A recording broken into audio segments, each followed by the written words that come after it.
Syaitonirrajim. Bismillahirrahmanirrahim. Assalamualaikum warahmatullahi wabarakatuh. Alhamdulillahil wahidil qaharil azizil ghaffaril mukawwirul laili 'alan nahar tadhkiratan li ulil qulubi wal absar tabsiratan li zawil albabi wal i'tibar. Amma ba'd.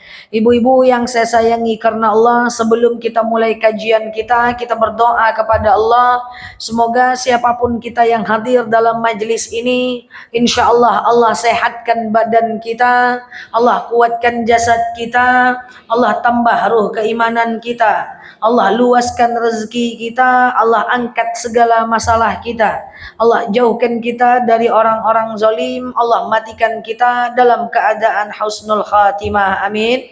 Allahumma amin. Ibu-ibu semua sehat? Baik, alhamdulillah. Ibu-ibu yang saya sayangi karena Allah, sore hari yang berbahagia ini insyaallah kita akan membahas seputar Zulhijjah dan ibadah kurban. Cocok?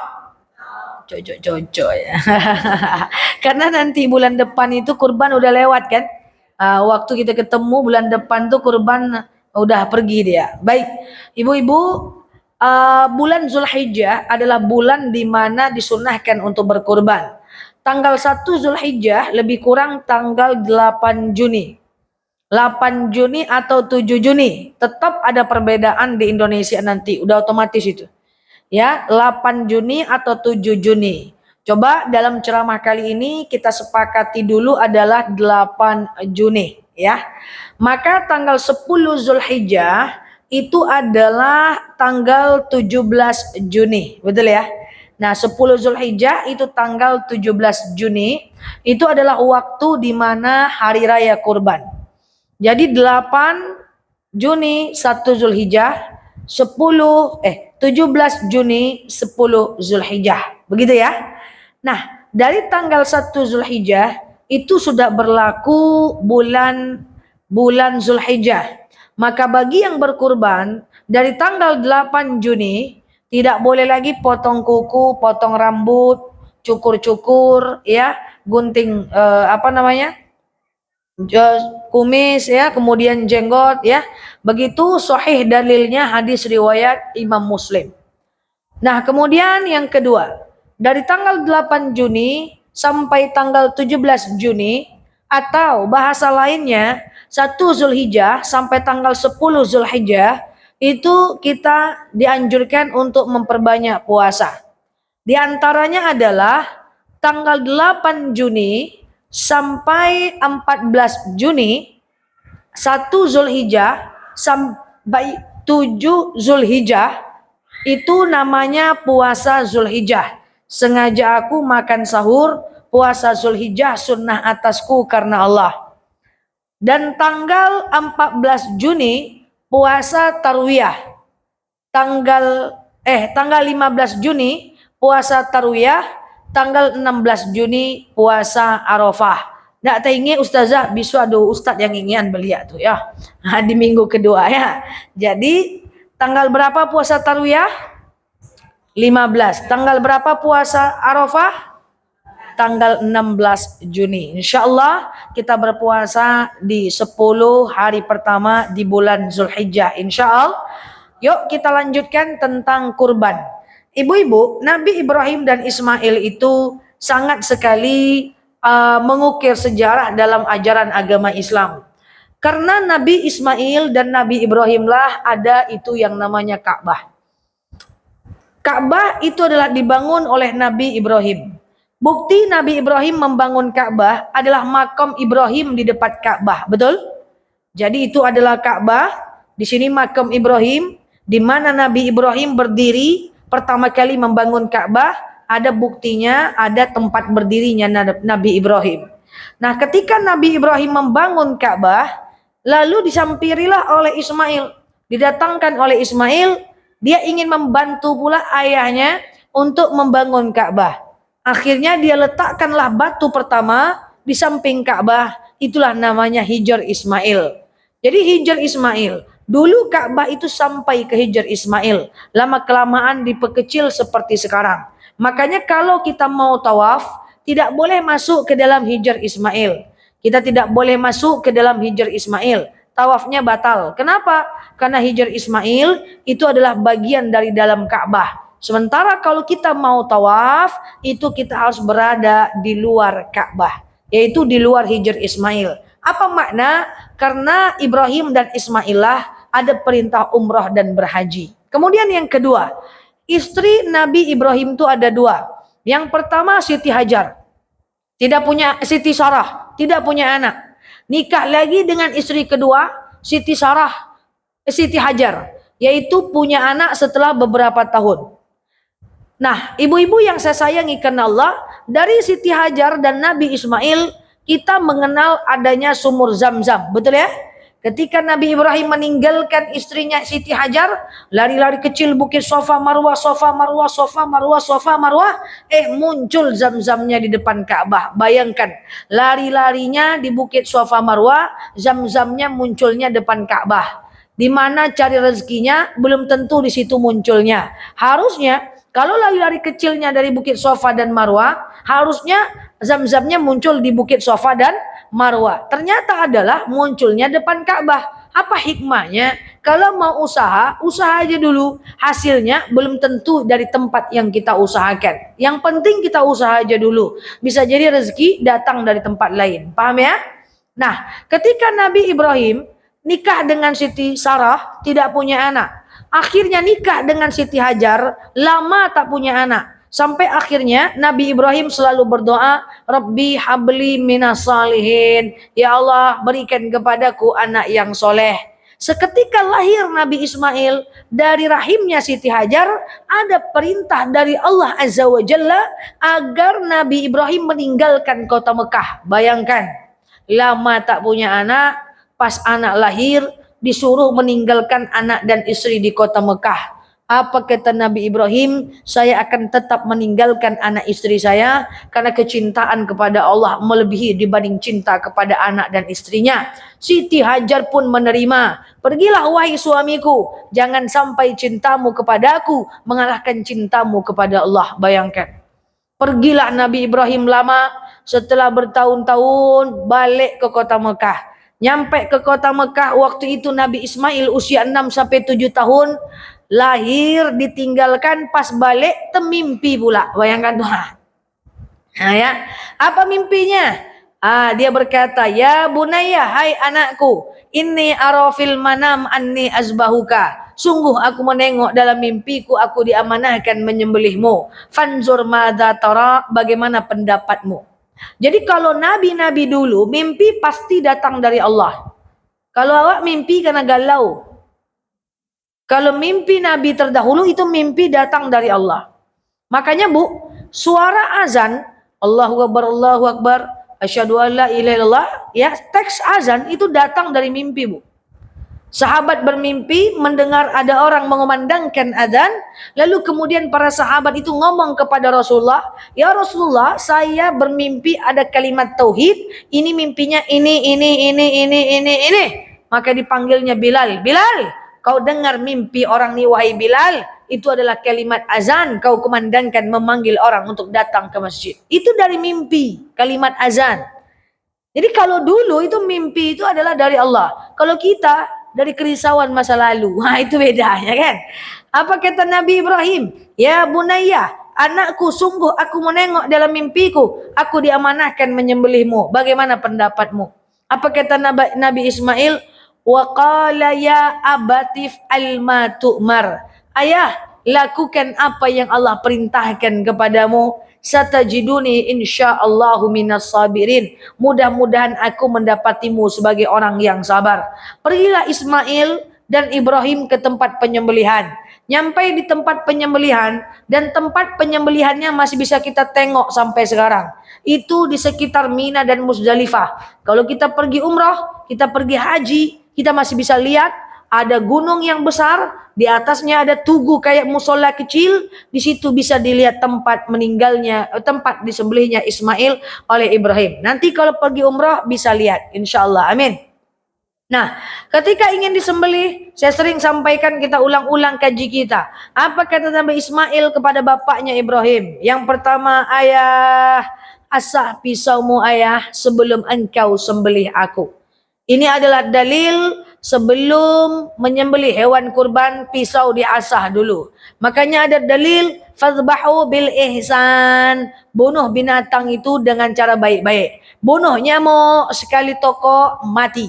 Tak boleh diambil nyamuk tu, cabut kakinya, cabut sayapnya, mati kamu, tak boleh. Ya, fazbahu bil ihsan. Bunuh binatang itu dengan cara baik-baik. Ayah, asak pisaumu ayah agar leherku tidak merasakan sakit. Yang kedua, ayah, telungkupkan wajahku ayah. Kenapa Ismail? Aku takut ayah, andaikan kau tak telungkupkan wajahku, aku menengok engkau mengayunkan tangan menyembelih aku, nanti aku merasa takut ayah, sehingga aku menjadi orang yang tidak ikhlas. Ini adalah dalil kalau bisa hewan kurban itu tak menengok, tak tahu bahwa dia akan dipotong. Kan saya sudah sering bilang, kalau bisa sih hewan kurban itu jaraknya jauh-jauh atau dikasih taplak sehingga yang mau dipotong satu-satu dimasukkan ke lapangan. Jangan digabung-gabung. Ditengoknya kawannya mati, wih sebentar lambo kemah. Tengok kawannya mati, weh, sebentar lambo kemah. Makanya dia loncat pagar orang, dia lari ke minimarket, ke Indomaret. Nanti kalau dia udah lari seperti yang ibu bilang, ya bergosip kita, weh, kabau siapa yang lari? Patutlah lari kabau piti tahalal taharam. Ha, lah karena orangnya. Ya, jadi kerbau lari itu karena nyembelihnya tak sesuai sunnah, bukan karena apa-apa. Oke? Lalu kemudian setelah itu Ismail berpesan lagi, ayah, tutup mataku ayah. Kenapa Ismail? Andaikan tak kau tutup mataku ayah, aku akan menengok pisau yang akan menebas leherku. Aku merasa takut ayah. Ini adalah dalil kalau bisa hewan kurban itu tidak menengok pisau yang akan menebas lehernya. Ikut tak bila perlu mengasah pisau depan mata kabau. Bau, caliak bau. Ha, tekai juit kabau tu mak. Ayah, patutlah kerbau tu lari mak. Itu tak boleh. Mengasah syak.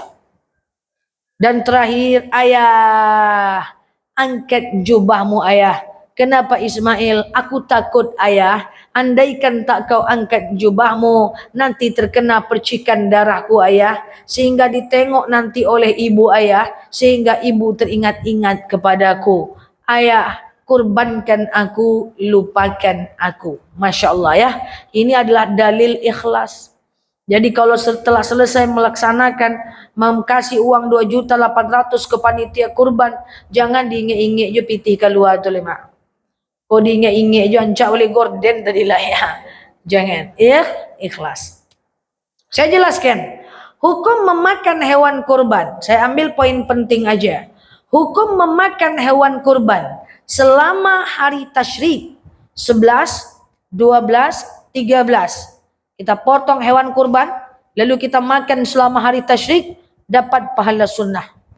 Tapi kalau dagingnya masih bersisa, hari kelima, 6, 7, 8, 9, 10, 11, 12, sebulan, 2 bulan.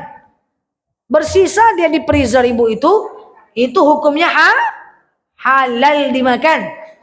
Allah haram. Halal dimakan. Cuman pahala sunnahnya udah hilang. Sama dengan beli daging di pasar aja lagi. Tapi halal. Cuman pahala sunnahnya udah hilang. Sama dengan beli daging di pasar aja lagi.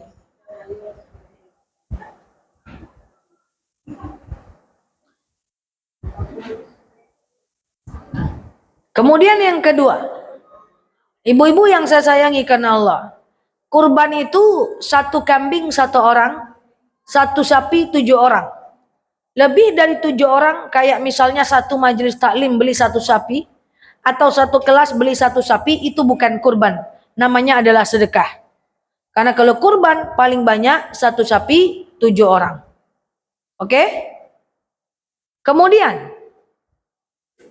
berkurban atas nama siapapun terserah. Atas nama suami boleh, atas nama istri boleh, atas nama anak boleh, atas nama siapapun boleh.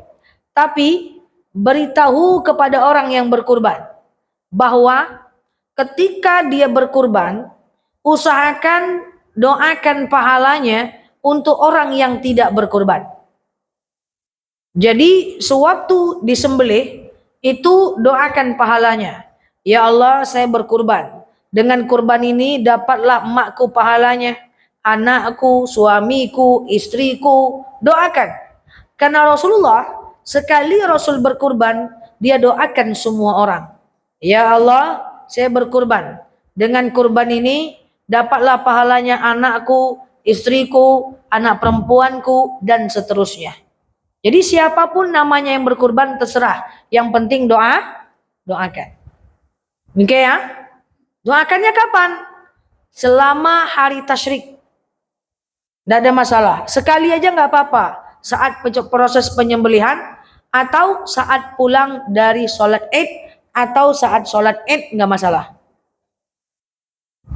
Kemudian selanjutnya, ibu-ibu yang saya sayangi karena Allah, bahwa boleh atau tidak berkurban atas nama orang yang meninggal. Jadi begini, pada masa Rasulullah ada seorang anak datang kepada Rasulullah. Ya Rasulullah, aku ini orang tuaku sudah meninggal. Aku sedih ya Rasul, karena andaikan mak dan bapakku hidup, dia pasti pengen berkurban. Jadi mak bapaknya ini rajin berkurban. Andaikan mak dan bapakku hidup, dia pasti pengen berkurban. Apa kata Rasulullah? Kau pulang, kau ambil uangmu, dan kau kurbankan atas nama mak dan bapakmu. Jadi kalau ditanya, boleh nggak berkurban atas nama orang meninggal? Jawabnya boleh. Tapi kalau ditanya, mana lebih baik berkurban atas nama orang meninggal atau atas nama orang hidup? Tentu lebih baik atas nama orang hidup. Kenapa? Karena berkurban atas nama orang hidup bisa doakan pahalanya untuk orang meninggal.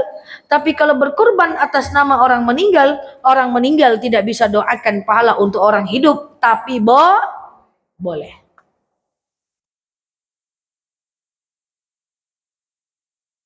Jangan lupa berdoa. Selanjutnya, boleh tidak berkurban tapi belum akikah. Ibu-ibu yang saya sayangi karena Allah, akikah itu tugas orang tua.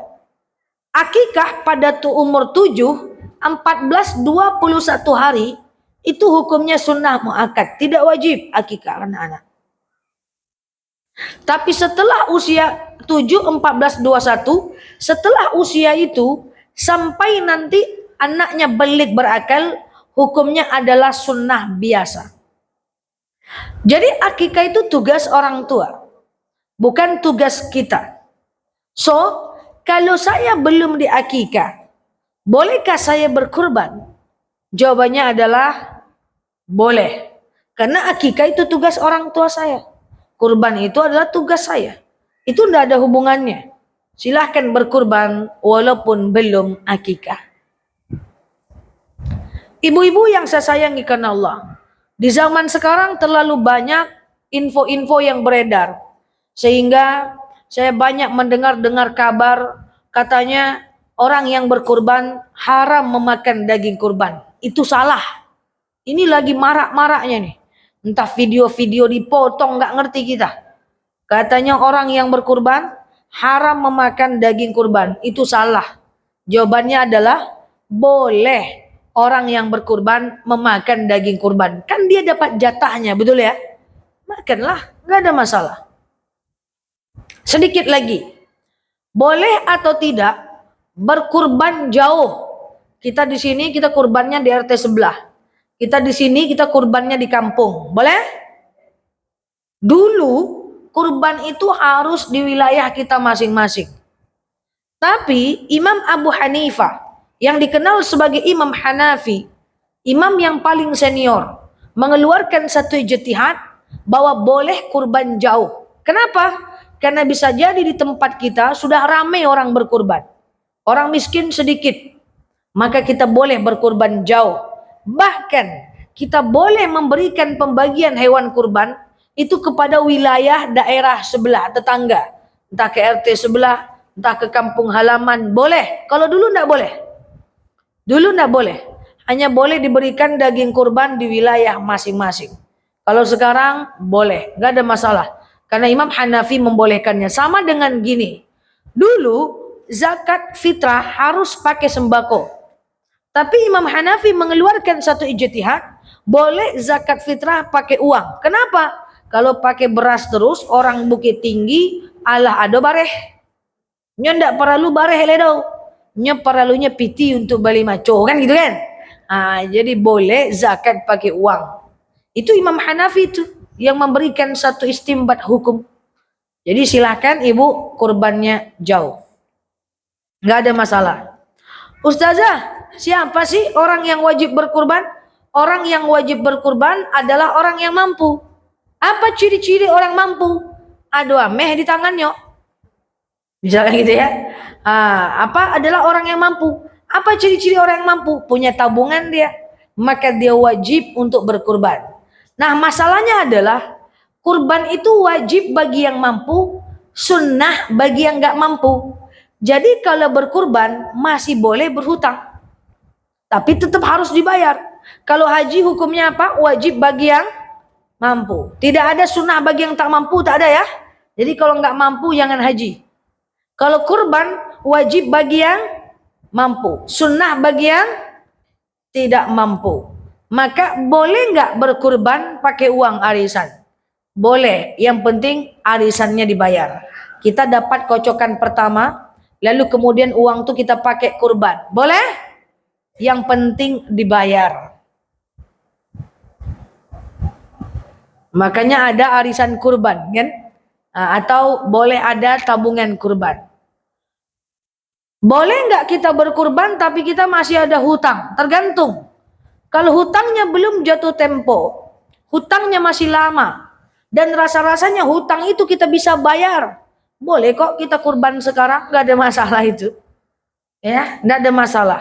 Kan hutangnya udah lama, masih lama. Yang nggak boleh itu adalah hutangnya harus dibayar hari ini dan kurbannya harus dibayar hari ini. Kita dulukan pula kurban, salah kita. Yang paling tidak boleh itu adalah hutang dulu nggak dibayar, kurban semangat. Hutang yang dulu nggak dibayar, kurban semangat.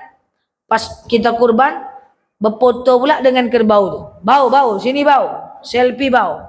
Cus, alhamdulillah tahun ini saya berkurban. Diposting Facebook, cus, datang orang yang meminjamkan uangnya ke kita. Kau hutang tak kau bayar, kurban semangat kau. Ya, itu yang tak boleh. Oke, hati-hati ya. Dan terakhir sebagai penutup, saya sudah pernah jelaskan di tahun lalu, boleh atau tidak masak-masak untuk panitia kurban. Kalau dari saya kecil dulu, banyak orang masak-masak untuk kurban. Bahkan daging akikah itu semuanya dimasak untuk panitia. Tapi zaman ini makin lama makin ramai manusia. Makin banyak pendapat-pendapat yang mengatakan tidak boleh masak-masak untuk untuk orang panitia. Saya akan coba jelaskan.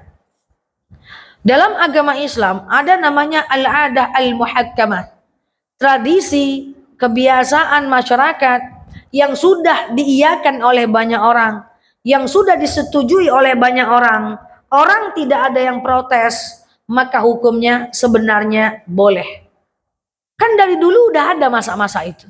Yang berkurban kan gak ada protes, betul ya? Nah, itu sudah menjadi kesepakatan tradisi bersama.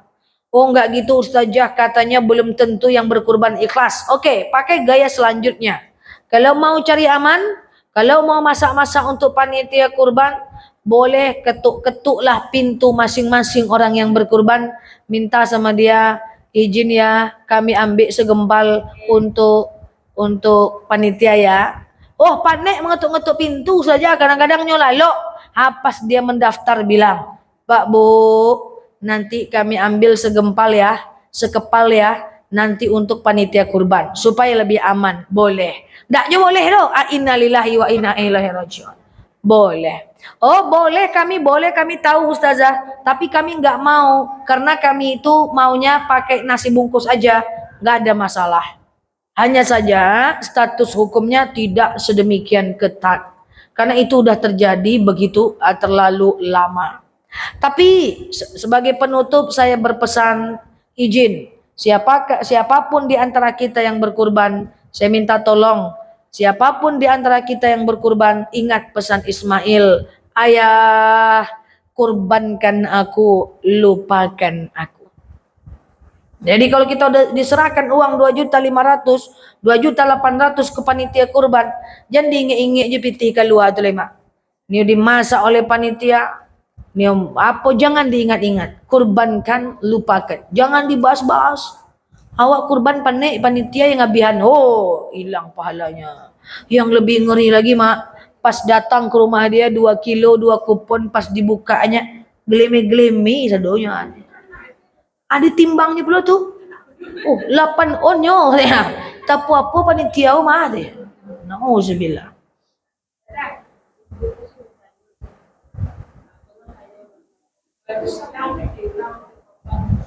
Disalang peti orang untuk kurban boleh asal dibayar.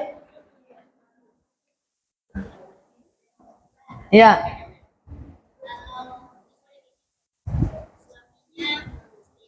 Suaminya non muslim. Apa ulangi?